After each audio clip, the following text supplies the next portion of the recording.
உங்கள் எல்லாரையும் மீண்டும் வாழ்த்துகிறேன். கர்த்தருக்கு மகிமை உண்டாவதாக. இந்த நாளிலையும் நாம் கர்த்தருடைய வார்த்தை வசனத்தை நாம் தியானிக்க போகிறோம். எதை நாம் தியானிக்க போகிறோம் என்று உங்களுக்கு நன்றாக தெரியும். எதை நாம் தியானிக்க போகிறோம்? பெருக்கத்தை பற்றி தியானிக்க போகிறோம். இன்க்ரீசிங் ஆர் த மல்டிப்ளிகேஷன், மல்டிப்ளையிங். நாம் மல்டிப்ளை ஆகணும், இன்க்ரீஸ் ஆக வேண்டும். வாசிக்கலாம், அந்த வசனத்தை நாம் வாசிப்போம். எபிரேயரில் 6:14 வாசிக்கலாம். எல்லாம் சேர்ந்து வாசிப்போம்.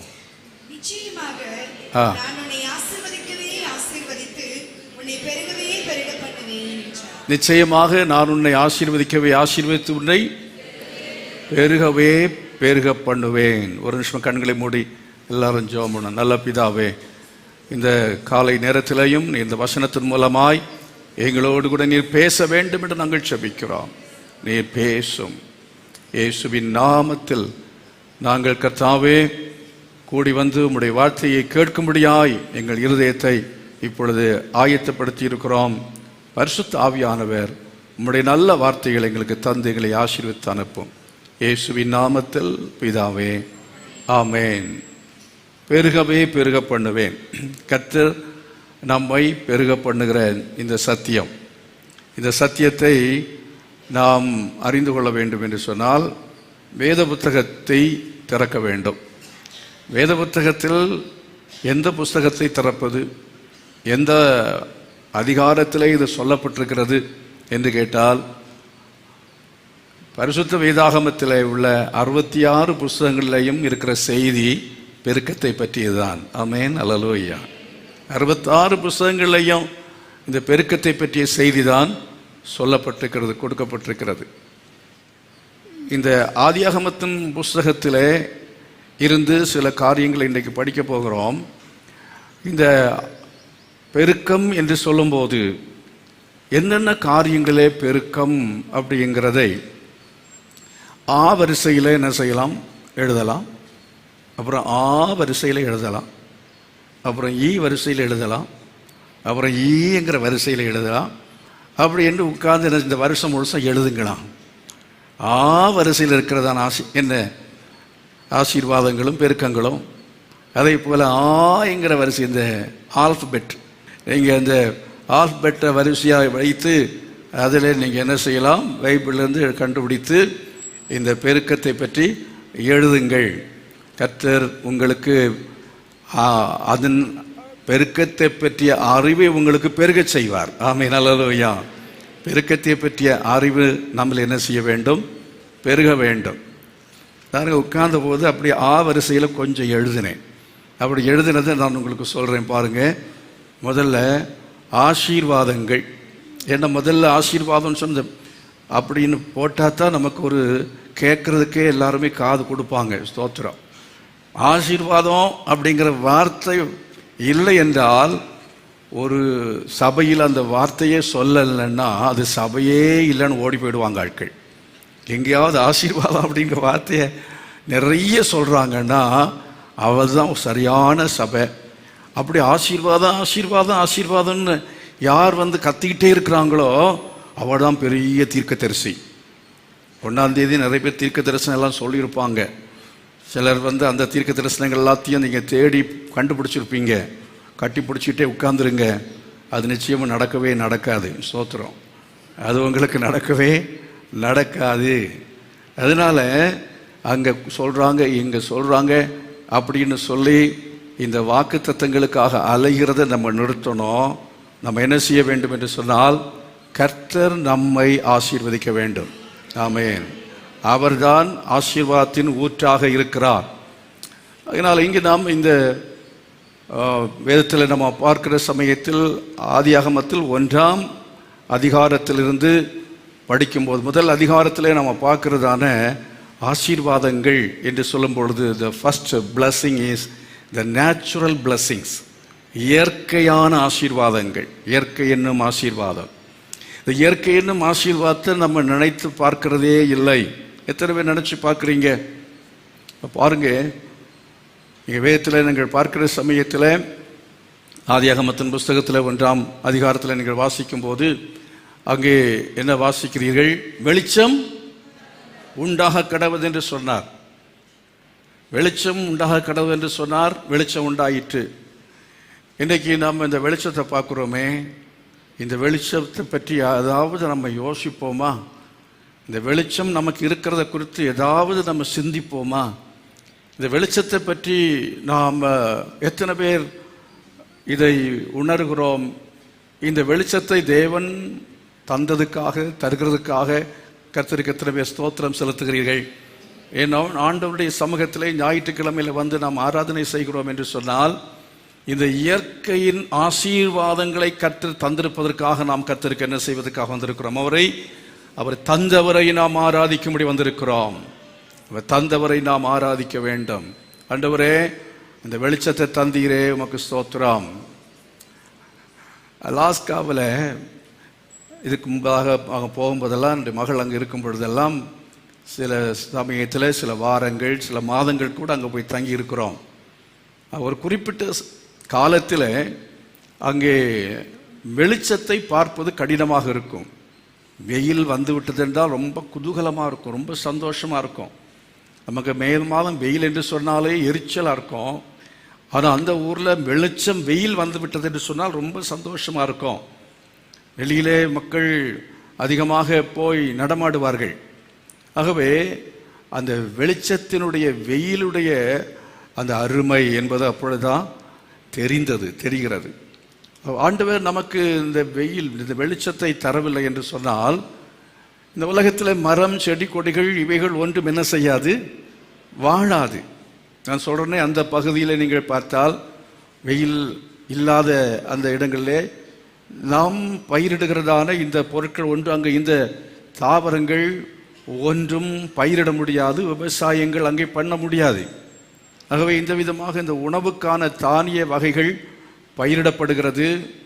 அதுவும் குறிப்பாக நம்ம நாட்டில் இந்த சோளம், நெல் இதெல்லாம் பயிரிடப்படுவதற்கான முக்கியமான இடம் எது?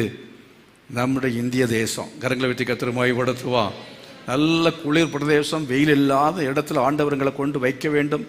இந்த தேசத்தில் வெயிலே படக்கூடாது என்று நினைத்தால் சாப்பாட்டுக்கு ஒன்றும் கிடைக்காம போய்விடும். ஆகவே கர்த்தர் கொடுத்திருக்கிற இந்த வெயிலுக்காய் கர்த்தருக்கு ஸ்தோத்திரம் செலுத்த வேண்டும். ஆமென், அல்லேலூயா. இந்த வெயில் அது வேண்டும், ஆனால் தேவையான அளவுக்கு அந்த வெயில் இருக்க வேண்டும். எதுவுமே தேவையான அளவு இருப்பது என்பதுதான் ஆசீர்வாதம். தேவையான அளவுக்கு மேல் இருப்பது சாபம். தேவையான அளவுக்கு வெயில் இருந்தால் அது ஆசீர்வாதம். அதுக்கு மேல் வெயில் அல்லது வெளிச்சம் இருந்தால் அது சாபம். ஆசீர்வாதத்தையும் சாபத்தையும் வைக்கிறேன். சாபம் என்றால் தண்டனை, தேவனுடைய கோபத்தினாலே வருகிறதான விளைவு. இன்றைக்கு நாம் உலகத்தில் பல நாடுகளை பார்க்கும் பொழுது வெயிலுடைய கொடுமை அதிகமாக இருக்கிறது. அது தேவனுடைய ஆசீர்வாதம் அல்லவே அல்ல. அவனுடைய சமூகத்திலே நாம் அந்த விதமான அந்த வெயிலுடைய கொடுமை இந்த ஆண்டில் வராதபடிக்கு நம்ம ஜெபிக்கணும். கர்த்தர் நம்மை காப்பாராக. ஆமென், அல்லேலூயா. இந்த வெயில் நிமித்தமாக வருகிறது பெருக்கும் வெயிலுடைய அந்த உஷ்ணம் அதிகமாக அநேக கஷ்டங்களை நாம் அந்த வெயில் காலத்தில் என்ன செய்கிறோம்? அனுபவிக்கிறோம். ஆகையினால வெயில் அல்லாவிட்டால் இந்த வெளிச்சம் என்பது கர்த்தர் இயற்கையாய் நம்ம கொடுத்திருக்கிற ஒரு ஆசீர்வாதமாக இருக்கிறது. அது அளவுக்கு அதிகமாய் பெருகி போனால் அது தேவனுடைய ஒரு கோபத்தின் விளைவாக இருக்கும். தேவ சமூகத்தில் ஜெபிக்கணும். இந்த சேலத்தில் வெயிலுடைய தாக்கம் குறைவாக இருக்கணும். நாங்கள் இந்த சேலத்துக்கு வந்த சமயத்தில் மிகவும் பாதிக்கப்பட்டது வெயில்னால தான். அந்த வெயில் அக்கினி நட்சத்திரம் வரும் பாருங்க, அந்த அக்கினி நட்சத்திரம் வர சமயத்தில் நல்லா வாட்டி எடுத்துரும். எங்களுக்கு அது ரொம்ப கஷ்டமாக இருந்தது. ஐயோ, இந்த வெயில் ரொம்ப கொடுமையாக இருக்கிறதே, இங்கே ஓடிவிடலாமா என்று நினைக்கக்கூடிய அளவில் இருந்தது. ஆனால் அந்த வருஷத்தில் உபவாச நாட்களாக அந்த நாட்களிலே ஜெபித்தோம். ஆண்டவரே, இந்த சேலத்தில் வெயிலுடைய கொடுமை குறைய வேண்டும். வெயிலுடைய இந்த அதிகரிப்பு என்பது அது இருக்கக்கூடாது. அதை கர்த்தர் சரிப்படுத்தணும்னு சொல்லி ஜெபம் பண்ண அந்த நாள்லேருந்து இன்று வரையிலையும் அக்கினி நட்சத்திரம் அடுத்த நாளில் மழை பெய்து விடுகிறது. கரங்களை வைத்து கர்த்தர் மகிமைப்படுவார். அல்லேலூயா. இப்பொழுதும் கவனித்து கொண்டிருக்கிறேன். அக்கினி நட்சத்திரம் வந்தால் உடனே நல்ல மழை பெய்து விடுகிறது. ஆகையால் ஆண்டவர் அன்றைக்கு வேண்டினதான வேண்டுதலை கர்த்தர் இன்று வரையிலையும் கேட்டு பலன் கொடுக்கிறார். எத்தனை பேர் விசுவாசிக்கிறீர்கள்? அல்லேலூயா. இதற்கு பெயர் தான் என்ன? ஆசீர்வாதம். கர்த்தர் தேவையில்லாத காரியங்கள் பெருகாமல் தேவன் தேவையான அளவுக்கு நம்முடைய சரீரத்தில் 97.6 அப்படிங்கிறது அது கீழே போனாலும் ஆசீர்வாதம் இல்லை, அதுக்கு மேலே போனாலும் ஆசீர்வாதம் இல்லை. ஆண்டவரே எனக்கு 100 டிகிரி சூடு வெப்பம் இருக்கணும் என் உடம்புல அப்படின்னு விரும்புகிற ஆட்களும் கரங்களை வைத்து ஜெபம் பண்ணுங்க. வேண்டாம் இல்லை 98 இருக்கணும், வேண்டாம் 97.6 தான் இருக்கணுங்கிறவங்கெல்லாம் கரங்களை வைத்து ஜெபம் பண்ணி கேளுங்க. அந்த ஆசீர்வாதத்துக்காய் ஜெபம் பண்ணி, ஆண்டவரே என் சரீரத்தில் இந்த வெப்பம் சீராக இருக்கட்டும் என்று சொல்லி ஜெபிங்க. கர்த்தர் உதவி செய்வார். ஆமென். அல்லேலூயா. தேவையில்லாமல் இந்த ஜுரம் இதெல்லாம் வராதபடிக்கு கர்த்தர் இந்த ஆண்டிலே காக்க வேண்டும். தேவ சமூகத்தில் நாம் என்ன செய்வோம்? விசுவாசித்து என்ன செய்யணும்? தானாக நான் ஜெபம் பண்ணணும்னு அவசியம் இல்லை, அதுக்கு ஜெபம் கூட பண்ண வேண்டிய அவசியம் இல்லை. நீங்கள் நல்ல கர்த்தரை துதித்தா போதும், ஆராதனை செய்தால் போதும். அல்லேலூயா. ஆண்டவரை நீங்கள் வந்து நம்ம நல்ல ஆராதனை செய்யணும், நல்லா துதிக்க வேண்டும், ஜெபிக்கவும் வேண்டும். அப்படி செய்யும் பொழுது கர்த்தர் நிச்சயமாகவே சாபங்களை ஆசீர்வாதமாய் மாற்றுவார். உபாகமத்தின் புஸ்தகம் 28ஆம் அதிகாரத்தில் வாசிக்க வேண்டாம், அதில் தான் பார்க்குறோம் காய்ச்சல் அப்புறம் வேறு எந்த விதமான ரோகங்களும் வராது என்று கர்த்தர் என்ன செய்திருக்கிறார்? வாக்குத்தத்தம் பண்ணியிருக்கிறார். சொல்லியிருக்கிறார் இல்லையா? இல்லை என்றால் கொடிய ரோகங்கள், காய்ச்சல் அதையும் அங்கே என்ன சொல்லப்பட்டிருக்கிறது. எல்லாமே நம்முடைய சரீரத்தில் இருக்க வேண்டியதான அளவுக்கு மேல் எது எல்லாம் போகிறதோ அந்த பெருக்கம் எல்லாம் அது தண்டனை, தேவனுடைய தண்டனை, கோபம். கர்த்தர் எல்லாவற்றையும் சரியாக என்ன செய்கிறார்? அதை இயங்க செய்கிற இயக்குனராக இருக்கிறார். அவர் தான் அதை இயக்குகிற தேவனாக இருக்கிறார். கரங்களை உயர்த்தி கர்த்தரை மகிமைப்படுத்தால். அல்லேலூயா. ஆண்டவரே நீர் வாழ்க்கையில எல்லாவற்றையும் இயக்குகிற, நடப்பிக்கிற, செய்கிற, நீர் செயலாற்றுகிற ஒரு தேவனாக இருக்கிறதுக்காக ஸ்தோத்திரம். இதெல்லாவற்றையும் செயல்படுத்துகிற இயற்கைக்கு மேலான ஒரு தேவன் உண்டென்றால் அவர்தான் நம்முடைய தேவன் என்று சொன்னால், நாம் விசுவாசிக்கிற தேவன் என்று சொன்னால் அவர் அரூபியாக சொரூபியாக இருக்கிற திரியேக தேவனாக இருக்கிறார். கர்த்தரை மகிமைப்படுத்துவோம். ஹல்லேலூயா. ஆகையினாலே நாம் என்ன செய்ய வேண்டும் என்றால் அந்த தேவனை விசுவாசித்து அவருக்கு நாம் ஆராதனை செய்ய வேண்டும். அவரை நாம் விசுவாசித்து அவருக்கு நன்றி பலிகளை, ஸ்தோத்திர பலிகளை என்ன செய்ய வேண்டும்? நாம் செலுத்த வேண்டும். நன்ற கர்த்தரை ஸ்தோத்திரம் பண்ண வேண்டும். காய்ச்சல் வராமல் இருக்கணும், நல்லா ஸ்தோத்திரம் பண்ணணும். அல்லேலூயா. வயிற்றுப்போக்கு வராமல் இருக்கணும்னா நல்லா என்ன செய்யணும்? ஸ்தோத்திரம் பண்ணணும். எல்லாம் நம்முடைய சரீரத்திலேயும், நம்முடைய சுற்றுப்புறங்களிலேயும், நம்முடைய குடும்பத்திலேயும், நம்முடைய சபையிலேயும் எல்லாம் நார்மலாக இருக்கணும். நார்மல் அப்படிங்கிறது சரியான வார்த்தை. எப்படி இருக்கணும்? நார்மலாக இருக்கணும். எல்லாம் நார்மலாக இருக்கணும். அசாதாரணமாக இல்லாமல். அசாதாரணம் என்பது அதாவது மிகுதியாக, தேவைக்கு மிஞ்சி, தேவைக்கு அதிகமாக இல்லாதபடிக்கு கர்த்தர் அவை எல்லாவற்றையும் கட்டுப்பாட்டுக்குள் வைக்கிற தேவனாக இருக்க வேண்டும் என்றால் நாம் கர்த்தருடைய சமூகத்திலே அவரை ஆராதிக்கிற மக்களாக, ஜெபிக்கிற மக்களாக இருக்க வேண்டியது அவசியமாக இருக்கு. 2 கரங்களை வைத்து ஆண்டவர் நல்லா மகிமைப்படுத்துவோம். ஹல்லேலூயா. எல்லாம் என் வாழ்க்கையில் நார்மலாக இருக்கணுமா? அப்நார்மலாக இருக்கக்கூடாது ஆண்டவரே, மிகுதியாக இருக்கக்கூடாது ஆண்டவரே, சரியாக இருக்க வேண்டும். அதற்காக கர்த்தாவே என்னை என் தலைமுறைகளை நீர் ஆசீர்வதிப்பீராக என்று சொல்லி கேட்போம். கர்த்தர் அதை செய்வார். கர்த்தர் செய்வார். நார்மல், அப்நார்மல் 2 கண்ணு இருந்தால் நார்மல், 1 கண்ணு மட்டும் இருந்தால் அப்நார்மல். குறைஞ்சாலும் பிரச்சனை, கூடினாலும் பிரச்சனை. குறைந்தாலும் பிரச்சனை தான், கூடினாலும் பிரச்சனை தான். 2 கண்ணை கர்த்தர் கொடுத்தார். அந்த 2 கண்ணையும் தொடர்ந்து கர்த்தர் நமக்கு ஆசீர்வாதமாக தரணும். 2 கண்ணை ஆசீர்வாதம் தரணும். ஆகவே சில சமயத்தில் தேவன் நமக்கு சில காரியங்கள்லாம் அப்நார்மல் பண்ணுறதுக்கு காரணம் என்ன? சிலது எல்லாத்தையும் இருக்கிறத குறைத்து விடுகிறார், சிலவைகளை தேவைக்கு மிஞ்சி கூட்டி விடுகிறார். தேவைக்கு மிஞ்சி கூட்டுறதுன்னு சொன்னால் என்ன? சிலருக்கு பார்த்தீங்கன்னு சொன்னால், அதாவது 2 கைக்கு பதிலாக 4 கை இருந்தால் எப்படி இருக்கும்? 2 காலுக்கு பதிலாக ஒரு இன்னொரு கால் கூட சேர்ந்து 3 கால் இருந்தால் எப்படி இருக்கும்? யோசனை பண்ணி பாருங்க. இந்த மாதிரிப்பட்டதான அப்நார்மல் இல்லாதபடிக்கு கர்த்தர் வைத்திருக்கிறதுக்காக கர்த்தர் ஸ்தோத்திரம் பண்ணணும். நன்றி உள்ளவங்களாக இருக்க வேணும். நம்ம என்ன செய்யணும்? அப்படி இல்லாதவங்களை பார்த்து ஒரு நாளும் அற்பமாய் நினைக்கவே கூடாது. ஒரு ஆமேன்னு சொல்லுங்க. லேயாள் அவள் நல்ல அழகுள்ளவளாய், அதாவது கூச்ச பார்வை உள்ளவளாய் இருந்தாள். ராகேலும் அழகாக இருந்தார். ஆண்டவர் நம்ம அழகாக படைச்சிருக்கார். எப்படின்னு சொல்லும்போது, அவர் அந்த ஓவனில் வைக்கிற சமயத்தில் உங்களை உண்டாக்கி வைக்கும்போது களிமண்ணாக படைச்சி ஓவனில் வைக்கிற டைமில் கொஞ்சம் சிலருக்கு எக்ஸ்ட்ரா 2 நிமிஷம் எக்ஸ்ட்ரா வச்சதுனால கருப்பாயிட்டீங்க. சிலரை என்னன்னு சொல்லி சீக்கிரமாக எடுத்துட்டார். வெள்ளைக்காரன்லாம் கொஞ்சம் சீக்கிரமாக எடுத்துட்டாராம். ஆனால் அவன் கொஞ்சம் வெள்ளையாக இருக்கிறான். ஆனால் இந்தியாவில் பெரும்பாலுமான ஆட்கள் அவங்கள கர்த்தர் கரெக்டாக எடுத்திருக்கார். எடுத்ததுனால அது பொது நிறம்வாங்க. என்ன நிறம்? பொது நிறம்.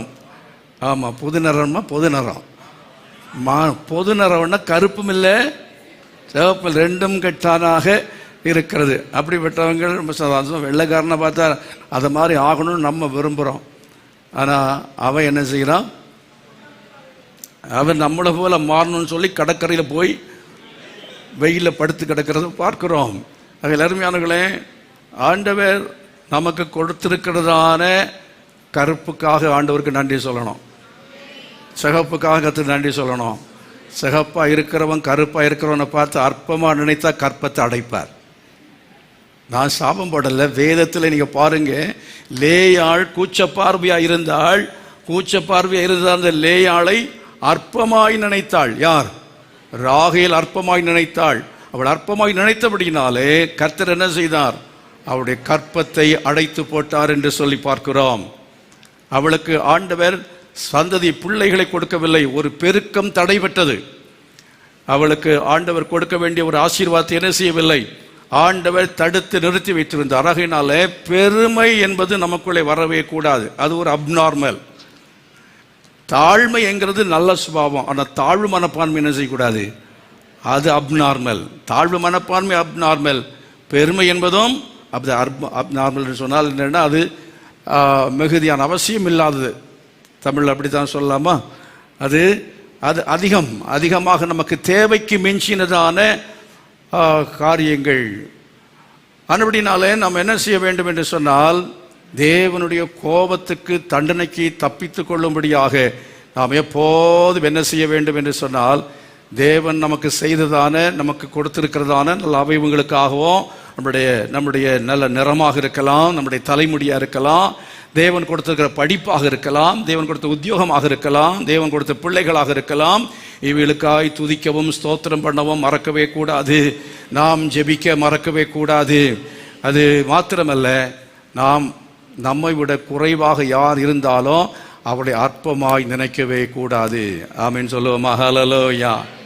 ஒரு ஆளை பார்க்கும் பொழுதே ஒரு மாதிரி நம்ம என்ன செய்கிற போயிடுறோம்.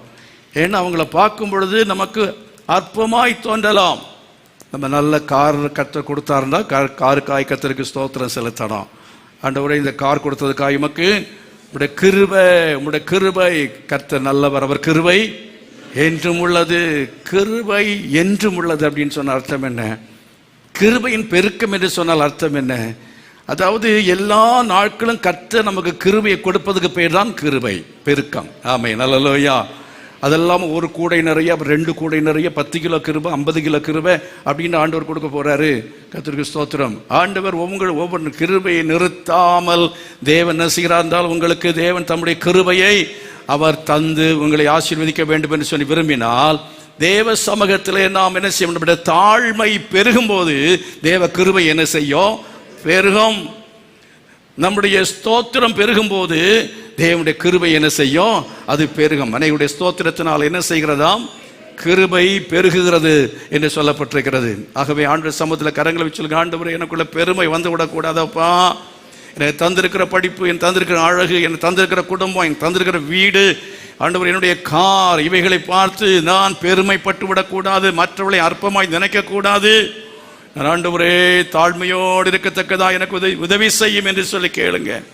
ஒருவேளை இவைகள் உங்களுக்கு இல்லை என்றால் நீங்கள் தாழ்வு மனப்பான்மையா இருக்க வேண்டிய அவசியம் இல்லை. அதுவும் அப்நார்மல் தான். எனக்கு பெருமை இல்லை, பெருமைப்பட ஒன்றுமில்லை, நான் ஒன்றுமில்லை, என்னால் ஒன்றும் முடியாது, என்னை பலப்படுத்துகிற கிறிஸ்துவினாலே எல்லாவற்றையும் செய்ய எனக்கு பலன் உண்டு என்று சொல்ல வேண்டும். ஒவ்வொரு நாளும் சொல்லுங்க. தாழ்வு மனப்பான் வரும்பொழுதுதான் சொல்லுங்க, நான் ஒன்றுமில்லை, எனக்கு திறமை இல்லை, எனக்கு தாளந்து இல்லை, எனக்கு அழகில்லை என்று சொல்லும் பொழுதுலாம் சொல்லுங்க. 2 கால் கிடையாது, 2 கை கிடையாது, தொடை கூட கிடையாது. அவருடைய பேர் நிக் இல்லையா? அந்த நிக்கு உலகத்தில் கர்த்தர் பயன்படுத்துகிறார். ஆமென். கர்த்தர் வல்லமையாய் கர்த்தர் பயன்படுத்துகிறார். லட்சக்கணக்கான மக்கள் என்ன செய்கிறார்கள்? கூடுகிற கூட்டத்தில் அவர் பிரசங்கியார். இவ்வளவுதான் இருப்பார். மொத்தமே அவ்வளவுதான் சைஸ். வாய் மட்டும்தான் இருக்கிறது. அந்த வாயை கொண்டு கர்த்தருடைய நாம் மகிமைக்க வல்லமையை பிரசங்கம் பண்ணுகிறார். ஆகையால் பரிமாணங்களே, நமக்கு என்ன இருக்கிறது என்பதல்ல, நம்ம கர்த்தர் கொடுத்திருக்கிறவைகளுக்காய் ஆண்டவருக்கு நன்றி சொல்லி கர்த்தருக்கு மகிமையாய் நாம் ஜீவிக்க வேண்டும். அருமையானவர்களே, ஆகையால் ஆசீர்வாதம் என்று சொல்ல, இயற்கையாய் தேவன் நமக்கு கொடுத்திருக்கிறதான ஆசீர்வாதங்கள், அவைகளை குறித்து ஆதியாகமத்தின் புஸ்தகத்திலே நாம் என்ன செய்கிறோம் பார்க்கிறோம். முதல்ல சொன்னேன், வெளிச்சம் என்பது ஒரு ஆசீர்வாதம். அந்த வெளிச்சத்தை குறித்து நம்ம பார்க்கிற சமயத்தில் இந்த வெயில் சொன்னேன், இந்த சூரிய வெளிச்சம் என்பது மட்டுமல்ல, சந்திர வெளிச்சம், நட்சத்திரத்தின் வெளிச்சம், இது எல்லாவற்றுக்குமே பிரயோஜனம் உண்டு. சந்திரனுடைய வெளிச்சத்தினாலே தான் பழங்கள் பழுக்கிறதாம். பழங்கள் பழுக்கிறதுக்கான சந்திரனுடைய வெளிச்சத்தினால தான் பழுக்கிறது. சூரிய ஒளியினால எவ்வளோ நன்மைகள் கிடைக்கிறது. சூரிய வெளிச்சம், நம்ம விட்டமின் டி, நமக்கு சூரிய வெளிச்சம் இல்லை என்றால் விட்டமின் டிக்காக நம்ம டேப்லெட் என்ன செய்யணும்? மருந்து எடுக்கணும், மாத்திரை எடுக்கணும். அது எடுத்தாலும் அது இதில் நேச்சுரலாக இயற்கையாய் கிடைக்கிறது போல அது நமக்கு கிடைப்பது இல்லை. சில டைமில் கூடி போயிடும். ஆகையினால தான் அந்த வெயில் இல்லாத இடங்களிலே விட்டமின் டி அதை சேர்த்து கொள்வார்கள். அந்த மருந்தை என்ன செய்வார்கள்? எடுத்துக்கொள்வார்கள். அந்த சத்து மாத்திரை என்ன செய்வார்கள்? எடுத்துக்கொள்வார்கள். ஆனால் ஆண்டவர் நமக்கு போதுமான அளவுக்கு கொடுத்திருக்கிறதுக்காய் கர்த்தரை ஸ்தோத்திரம் பண்ணுவோம். இன்னும் கொடுத்த விட்டமின் டியை கொடுக்கறதுக்காய் கர்த்தரை ஸ்தோத்திரம் பண்ணுவோம். ஹல்லேலூயா. பாச விட்டமின் டின்னா எனக்கு தெரியவில்லை அப்படின்னு சொன்னீங்கன்னா, டாக்டர்கிட்ட போனால் அவங்க உடம்புக்கு சொல்லும்போது உடம்பெல்லாம் கை கால் நல்லா வலிக்கிறது, வலி எடுக்கிறது, முட்டெல்லாம் வலிக்கிறது அப்படின்னு சில சிம்டம்ஸை சொல்லுவீங்க. சொன்னோன்னு அவங்க டெஸ்ட் பண்ணி பார்ப்பாங்க. பார்க்கும் பொழுது விட்டமின் டி குறைவாக இருக்கும். அதனால கலக்கூடிய பலவிதமான நம்முடைய சரீரத்தில் அப்நார்மல், நம்முடைய சரீரத்தில் சில குறைவாக, அதாவது ஆரோக்கிய குறைவை நாம் என்ன செய்வோம்? உணர்வோம். ஆண்டவர் நமக்கு அவர் என்ன செய்கிறார் என்றால், இந்த இயற்கை மனுஷனை முதல்ல படைச்சிட்டு அப்புறமா வெயில படைச்சிருந்தார்னா, வெளிச்சத்தையும் சூரிய சந்திரனை படைச்சிருந்தார்னா, அவர் எந்த தெய்வமா இருப்பாரு? இல்லாத தெய்வமா இருந்திருப்பார். நம்முடைய தெய்வம் அப்படி இல்லை. நம்முடைய தெய்வம் ஞானமுள்ள தெய்வம். ஹல்லேலூயா. சகலவற்றையும் நமக்கும் அப்படி ஞானமாய் செய்கிற தேவனை கரங்களை கொட்டி கர்த்தரை மகிமைப்படுத்துவார்.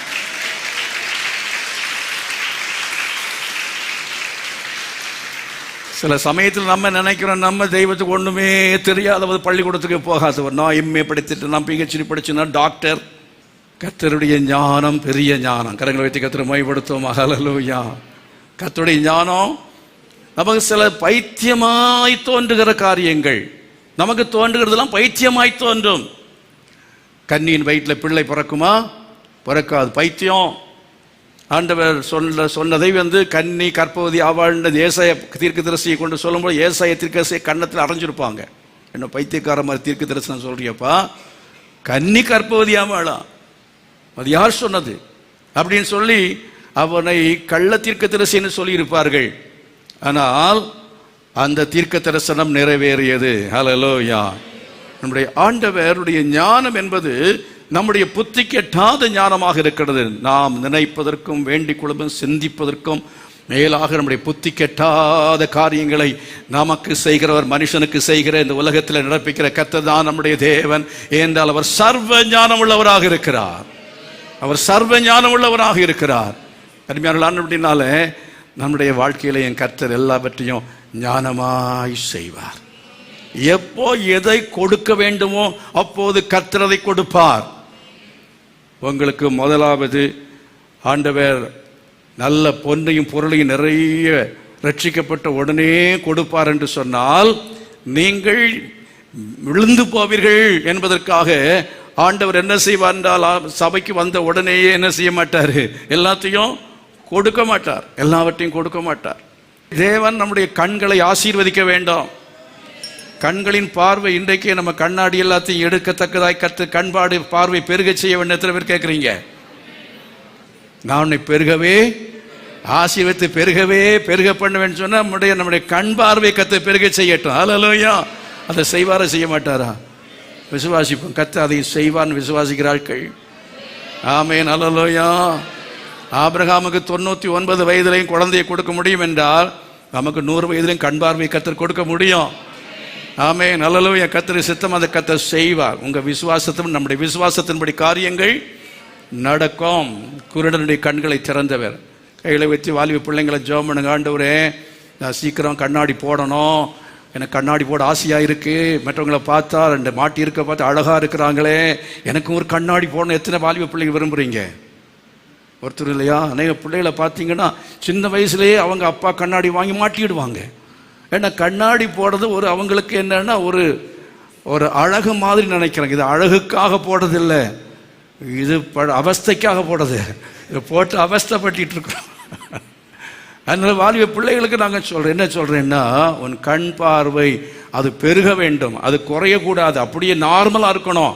அப்படி இருக்கணும்னு சொன்னால் கண்டதையும் பார்க்காத. கர்த்தருக்கு ஸ்தோத்திரம். கண்டதையும் பார்க்கக்கூடாது. வெளிச்சத்தை நாம் வெளிச்சத்துக்கு ஏதுவாய் பயன்படுத்த வேண்டும். ஹல்லேலூயா. ஒளிப்பெட்டி அது வெளிச்சத்தின் பெட்டி.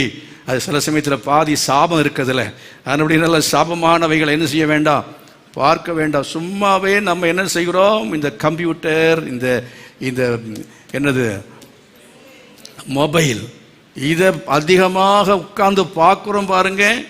இதுதான் இந்த கண்ணின் ஆசீர்வாதத்துக்கு அது கெடுதலாக இருந்து கொண்டிருக்கிறது. கண்ணுடைய பார்வையை கெடுக்கக்கூடியதாக இருக்கிறது. ஆகையினால அதிகமாக நாம் அதை உபயோகப்படுத்துகிறதை குறைத்தால் நம்முடைய கண் பார்வை என்ன செய்யாது, கெட்டு போகாது.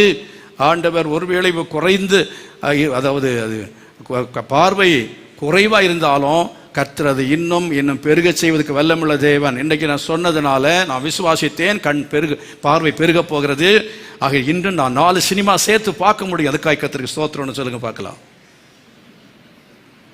கண் பார்வை கர்த்தர் கூட்டி தருவாராக. நான் என்ன செய்யணும், 4 சினிமா கூட பார்க்கணும். ரொம்ப உட்கார்ந்து என்ன செய்யணும், நான் ஃபேஸ்புக்கிலேயே உட்கார்ந்து இருக்கணும் அப்படின்னு சொல்லி பொருத்தனை பண்ணுங்க. பண்ண முடியுமா? நீங்கள் பெருகுமா? பெருகவே பெருகாது. அதில் பிரியமானவர்களே, சமயம் ஓடிக்கொண்டே இருக்கிறது. ஆசீர்வாதத்தில் முதல்ல வெளிச்சத்தை பற்றி சொன்னேன். 2வது, நீங்கள் வாசிக்கிறதான சமயத்தில் ஆசீர்வாதங்கள் என்று சொல்லும் பொழுது தேவன் வெளிச்சத்தை ஆண்டவர் உண்டாக்கினார். பாருங்க, இந்த வெளிச்சத்தை உண்டாக்கின தேவன் அதற்கு பிறகு கர்த்தர் செய்த காரியம் என்னன்னா, இந்த கனி விருட்சங்கள் எல்லாவற்றையும் படைத்தார். கனி விருட்சங்களை தேவன் படைத்தார். இந்த கனி விருட்சங்களை ஆண்டவர் அவர் நான் சொன்ன மாதிரி பின்னால் படைத்திருந்தால், முதல்ல வெளிச்சத்தை படைக்காமல் கனி விருட்சங்களை முன்பதாக படைத்திருந்தால் நிச்சயமாகவே அவைகள் கனி கொடுக்கவே கொடுக்காது. ஆனாலும் அவைகள் கனியை கொடுக்கக்கூடிய நிலைமையில் இல்லை. ஆகவே தான் கர்த்தர் அதுக்கு பிறகு சூரியனையும் சந்திரனையும் தேவன் படைத்தார். கரங்களை வைத்து கர்த்தரை மகிமைப்படுத்துவோம். ஹல்லேலூயா. அருமையானவர்களே, நான் யோசித்து பார்க்கும் பொழுது இயற்கையான ஆசீர்வாதம், இன்னொரு ஆசீர்வாதம் என்ன தெரியுமா? இயற்கையான காற்று. அந்த இயற்கையான காற்று இருக்கிறது பாருங்கள், தேவன் கொடுத்திருக்கிறதான ஒரு ஆசீர்வாதமாக இருக்கிறது. சத்தமா கர்த்தரை மகிமைப்படுத்துவோம். ஹல்லேலூயா. இந்த காற்று மட்டும் இல்லைன்னா டெல்லியில் படுற அவஸ்தையை பற்றி கேள்விப்பட்டிருப்பீங்க. நல்ல காற்று இல்லாமல் மக்கள் அவஸ்தைப்படுறதை பார்க்குறோம். ஆண்டவர் நமக்கு நல்ல காற்றை கொடுத்துருக்கிறாரே. நமக்கு இன்றைக்கி தண்ணி, ஒரு பாட்டில் தண்ணி வேணும்னா, நல்ல தண்ணி வேணும்னா 20 ரூபா கொடுத்தா தான் நல்ல தண்ணி என்ன செய்கிறது, கிடைக்கிறது. ஒரு பாட்டில் தண்ணி நல்ல தாகத்தில் ஒரு முறை அப்படி ஊற்றினாலே உள்ளே போயிடுது, 20 ருபீஸ். அப்போது குளிக்கிறதுக்கும் குடிக்கிற எல்லாத்துக்கும் நமக்கு தண்ணி தேவை. ஆண்டவர் மனுஷனை உண்டாக்குறதுக்கு முன்பதாகவே கர்த்தர் தண்ணீரை இந்த உலகத்திலே படைத்து வைத்திருந்தார். கரங்களை வைத்து கர்த்தரை மகிமைப்படுத்துவோம். குறைவில்லாமல் தண்ணீரை வைத்திருந்தார். மனுஷனுக்கு என்ன தேவையோ தேவையான படி கர்த்தர் தண்ணீரை, நீரை, ஜலத்தை இந்த உலகத்தில் வைத்திருந்தார். நம்ம யாராவது பற்றி நினைக்கிறோமா? இல்லை. அப்புறம் குடிக்கிறதுக்கான தண்ணீர் வேண்டும் அப்படிங்கிறதுக்காக தான் கர்த்தர் என்ன செய்தார் என்றால், ஜலமெல்லாம் ஓரிடத்துல சேர கடவுது, வெட்டாந்திரை உண்டாக கடவுது, அங்கே கிணறு உண்டாக கடவுள் சொன்னாரா? ஊற்றுக்கள் உண்டாயிற்று. நாம் அங்கிருந்து என்ன செய்கிறோம்? தண்ணீரை எடுத்துக்கொள்கிறோம். அல்லேலூயா. ஆகவே நம்முடைய உழைப்பு என்பதும் அவசியப்படுகிறது. கர்த்தர் இயற்கையாக வைத்திருந்தாலும் நாம் என்ன செய்ய வேண்டும் என்று சொன்னால், நாம் சில காரியங்களை நாம் செயல்பட வேண்டியது அவசியம். நாம் செயல்பட வேண்டும், நாம் வேலை செய்ய வேண்டும். அப்படி செய்ய வேண்டிய காரியங்களுக்கு நாம் வேலை செய்யவில்லை என்று சொன்னால், இயற்கையாக எல்லாம் இருந்தாலும் இயற்கையாக இருக்கிறவர்கள் நம்ம அனுபவிக்க முடியாமல் போய்விடும். ஆகையினாலே நம்முடைய உழைப்பு என்பது மிக அவசியமான ஒன்று. கர்த்தர் படைத்ததான ஆசீர்வாதங்களை நம்ம பெற்றுக்கொள்ள வேண்டும் என்றால், எல்லாவற்றுக்கும் இடையில கர்த்தர் சொன்ன, நீங்கள் பலுகி பெருகி என்ன செய்யுங்கள்? பூமியை நிரப்புங்கள் என்று சொன்னார். நான் உன்னை பலுகி பெருக பண்ணுவேன் அப்படின்னு ஆபிரகாமுக்கு சொன்னார்.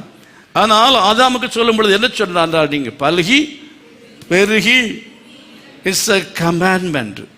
இது கட்டளையாக கொடுக்கப்பட்டது. ஆசீர்வாதமாய் நான் எல்லாவற்றையும் கொடுப்பேன் கொடுப்பேன் கொடுப்பேன் என்று கர்த்தர் சொல்லவில்லை. நீ செய்ய வேண்டியதை என்ன செய்ய வேண்டும்? நிறைவேற்ற வேண்டும், செய்ய வேண்டும் என்று கர்த்தர் அவனுக்கு ஆணையிட்டார். ஆகவே நாம் நம்முடைய பங்கிலே நாம் செய்ய வேண்டிய காரியங்களை செய்தால்தான் கர்த்தருடைய ஆசீர்வாதங்களை நாம் அனுபவிக்க முடியும். கரங்களை வைத்து கர்த்தரை மையப்படுத்தால். அல்லேலூயா. அருமையானவர்களே, ஆண்டவர் என்ன செய்தார் என்றால், தரையை உண்டாக்கினார். அதே போல சமுத்திரத்தை படைத்தார். இந்த சமுத்திரம் அது ஏன் படைத்தார்? அந்த சமுத்திரம் இல்லை என்றால் சுனாமி வராமல் இருக்குமே. சமுத்திரம் இல்லை என்றால் என்ன நடக்கும்? சமுத்திரம் இல்லை என்றால் என்ன நடக்கும்? மழை வரவே வராது. இது எத்தனை பேருக்கு இந்த உண்மை தெரியும்? தெரியாது. நமக்கு இதெல்லாம் கர்த்தருடைய படைப்பின் ரகசியங்கள் நமக்கு என்ன செய்கிறது இல்லை? தெரிகிறது இல்லை. ஆண்டவர் படைத்ததான இந்த சமுத்திரத்துக்காக நாம் கர்த்தரை ஸ்தோத்திரம் பண்ணணும். ஹல்லேலூயா. அந்த சமுத்திரத்தின் மூலமாகத்தான் நமக்கு மழை என்ன செய்கிறது? பெய்கிறது. கர்த்தர் நல்ல மழையை தேவன் நமக்கு தருகிறார். அப்படினாலே நாம் என்ன செய்ய வேண்டும் என்று சொன்னால், நாம் அவைகளுக்காகவும் ஒவ்வொரு நாளும் கர்த்தரை ஸ்தோத்திரம் பண்ணவன தேவனை நாம் மகிமைப்படுத்த வேண்டியது அவசியமாக இருக்கு. சீக்கிரமாக ஒரு சில குறிப்புகளை நான் சொல்லி நான் முடிக்க விரும்புகிறேன். அதாவது தேவன் நம்ம இந்த எல்லா ஆசீர்வாதங்களின் பெருக்கத்தை தர வேண்டும் என்றால், ஆசீர்வாதங்களின் பெருக்கத்தை தேவன் தர வேண்டும் என்று சொன்னால், ஆயுசு நாட்களின் பெருக்கம் என்று ஒரு பெருக்கம் இருக்கிறது. தேவன் எல்லாத்தையும் படைத்த பொழுது சூரியனையும் சந்திரனையும் படைத்தார். பாருங்க, கால குறிப்புக்காகவும் நாட்களை கணக்கிடும்படியாக கர்த்தரை படைத்தார். கால குறிப்புக்காக படைத்தார், நாட்களை நம்ம கணக்கிடும்படியாய் படைத்தார். அப்படி என்று சொன்னால் தேவன் நமக்கு நாட்களை கொடுக்கிறார். நாட்களையும் காலங்களையும் அவர்தான் கூட்டி கொடுக்கிறவராக இருக்கிறார். நாட்களை உண்டாக்கினவர் யார்? எப்படி உண்டாக்கினார்? முதலாம் நாள் உண்டாயிற்று, இரண்டாம் நாள் உண்டாயிற்று என்று ஒவ்வொரு நாட்கள் 6 நாட்கள் என்று சொல்லி இருக்கிறது. இன்னொரு இடத்துல பார்க்கும் பொழுது ஒரு வருஷம் கர்த்தருக்கு எத்தனை வருஷம்? ஒரு நாள் 1000 வருஷம். அப்படி என்று சொன்னால் விஞ்ஞானிகள் இந்த உலகம் எத்தனை ஆண்டிலே உண்டாக்கப்பட்டிருக்கலாம் என்று ஒரு கணக்கு போடுகிறார்கள். அதன்படி ஆண்டவருக்கு ஒரு நாள் 1000 வருஷம் அல்ல, அது கோடி வருஷமாகவும் இருக்கலாம். கர்த்தருக்கு ஸ்தோத்திரம். பேதுரு அந்த கணக்கு என்ன செய்கிற சொல்லுகிறதை பார்க்கிறோம். ஒரு நாள் 1000 வருஷம் போல என்று சொன்னார். இதோ சீக்கிரமா வர்றேன்னு சொன்னாரே, 2000 வருஷம் ஆகிப்போச்சே. இதோ சீக்கிரமா வருகிறேன்னு சொன்ன, சீக்கிரம் அப்படிங்கிறது ஒரு நொடியை தான் கொடுக்கலன்னா சில நிமிடங்கள். ஆகவே சீக்கிரம் என்று சொன்னதே 2000 வருஷம்னு சொன்னா, இங்க படைக்கப்பட்ட ஒரு நாள் என்று சொல்வது அது பல ஆயிரமாக இருக்கலாம், பல லட்சமாக கூட இருக்கலாம். கரங்களை வைத்து கர்த்தரை மகிமைப்படுத்துவார். எதுவுமே விஞ்ஞானத்துக்கு முரண்பாடாய் இருப்பதற்கு வாய்ப்பு இல்லவே இல்லை. கர்த்தர் உங்களுக்கு நாட்களை கொடுக்கிறவர். ஆமென். அல்லேலூயா. நாசியில சுவாசத்தை கொடுத்து உங்களுக்கு நாட்களையும் நேரத்தையும், ஒவ்வொரு மணி நேரத்தையும் கொடுக்கிற ஆண்டவருக்கு தினந்தோறும் நம்ம நேரத்தை கொடுக்கணும். ஆண்டவர் கொடுக்க வேண்டியதான நேரத்தை தசமபாகம் கணக்கு போட்டு என்ன செய்யணும்? ஆண்டவர் கொடுத்தால் நம்முடைய ஆயுசு நாட்களை கர்த்தர் பெருக செய்வார். கொடுங்கள், அப்பொழுது என்ன செய்யப்படும்? கொடுக்கப்படும். எப்படி கொடுப்பார்? ஆரோக்கியமான நாட்களை கர்த்தர் கொடுப்பார். ஆசீர்வாதமான நாட்களை கர்த்தர் என்ன செய்வார்? கொடுப்பார். மாத்திரமல்ல, உன் வாழ்நாள் நீடித்திருப்பதற்கு, அதாவது பெருகுவதற்கு, உன் தகப்பனையும் தாயையும் கனம் பண்ண, பாசத்தையும் கூட சேர்த்துதான் கனம் பண்ணுவாயாக. அல்லேலூயா. மூத்தவர்களை முதியவர்களை என்ன செய்வாயாக? கனம் பண்ணுவாயாக. அப்பொழுது கர்த்தர் என்ன செய்வார்? உன் வாழ்நாட்களை என்ன செய்வார்?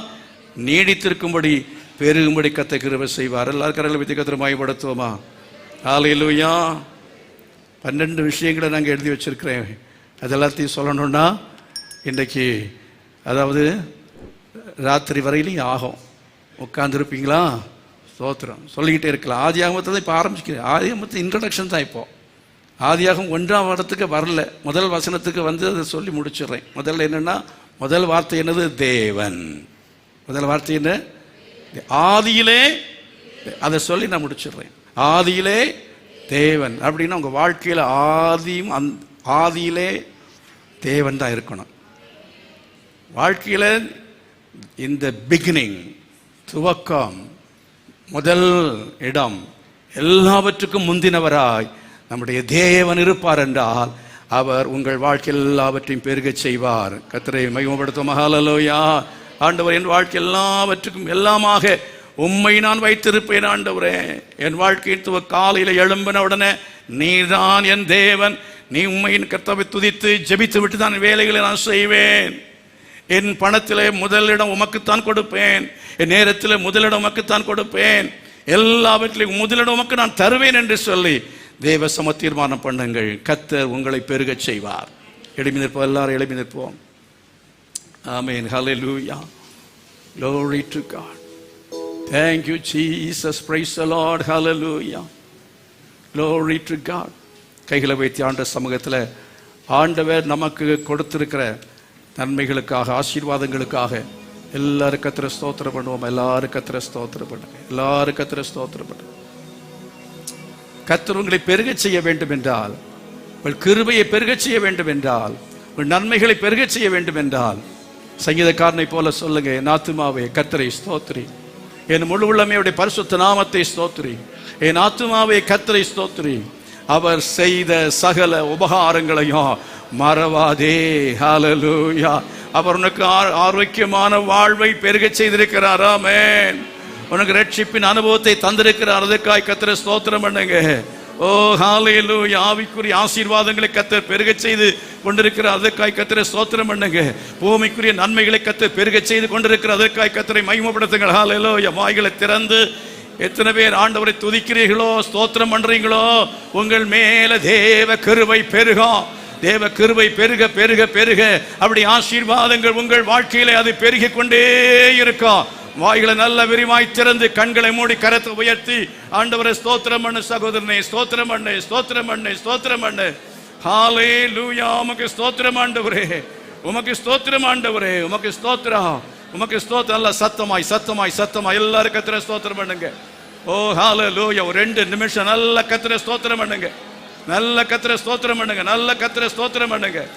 நல்ல கர்த்தரை ஸ்தோத்திரம் பண்ணுங்க. ஹல்லேலூயா. ஹல்லேலூயா. ஹல்லேலூயா. ஹல்லேலூயா. ஹல்லேலூயா. ஹல்லேலூயா. உம்மை துதிக்கிறோம், துதிக்கிறோம், துதிக்கிறோம், துதிக்கிறோம், துதிக்கிறோம் ஆண்டவரே. நன்றி, நன்றி, நன்றி, நன்றி, நன்றி. Praise the Lord. உமக்கு ஸ்தோத்திரம்.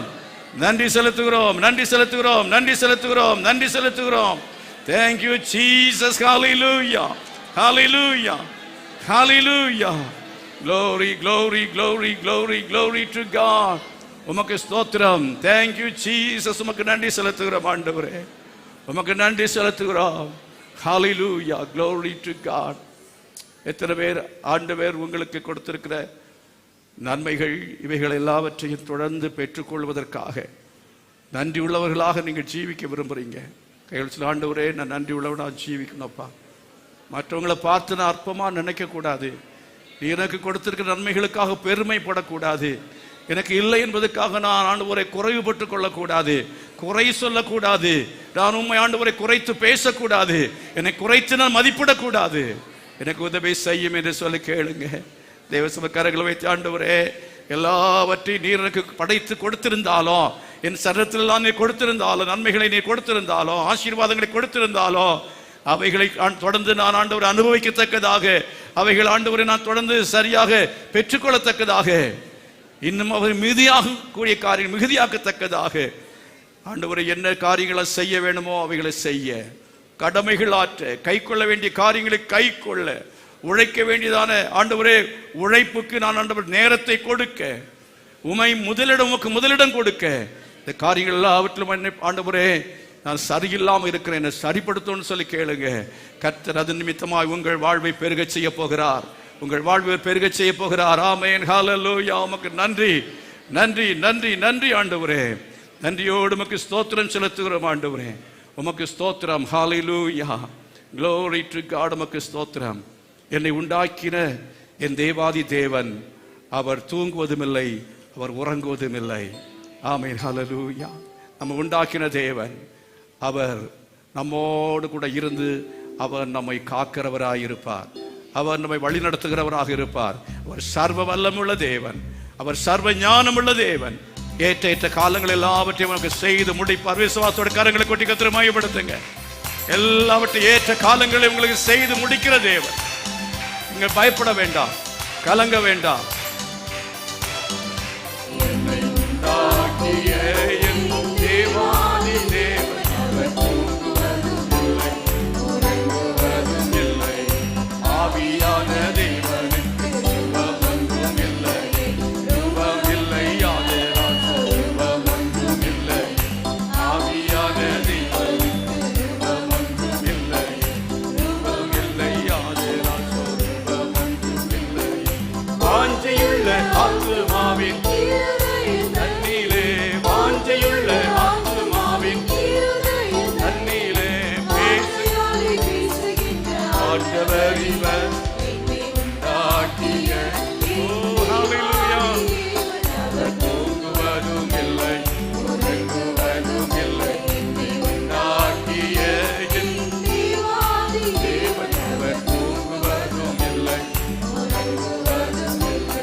தகப்பனே, நன்றியோடுமை துதிக்கிறோம்.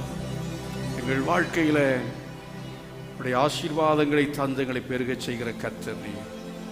எங்கள் ஆரோக்கிய வாழ்வை பெருக செய்கிற கர்த்தர், எங்கள் ஆயுசு நாட்களை பெருக செய்கிற கர்த்தர், எங்கள் ஆவிக்குரிய ஆசீர்வாதங்களை பெருக செய்கிற கர்த்தர், எங்களுக்கு ஆண்டவரே சந்ததியை மக்களை தந்து எங்களை பரிசுத்தவான்களை சபையிலே பெருக செய்கிற கர்த்தர், பக்தி உள்ள ஜனங்களை பெருக செய்கிற கர்த்தர், ஆண்டவரே எங்கள் வாழ்க்கையிலே நல்ல ஆளுகை செய்யும் ஞானத்தை பெருக செய்கிற கர்த்தர், எங்கள் வாழ்க்கையில் ஆவிக்குரிய உணவை பெருக செய்கிற கர்த்தர். இப்படி எங்களுடைய வாழ்க்கையில் ஏராளமாய் எங்கள் வாழ்க்கை ஏராளமாகிறது என்று சொல்லி அன்றைக்கு லேயாள் சொன்னது போல எங்கள் வாழ்க்கையிலே ஏராளம் ஏராளம் ஏராளமாய் நன்மைகளும் கிருபைகளும் ஆசீர்வாதங்களும் பெருகும்படியாய் நாங்கள் ஜெபிக்கிறோம்.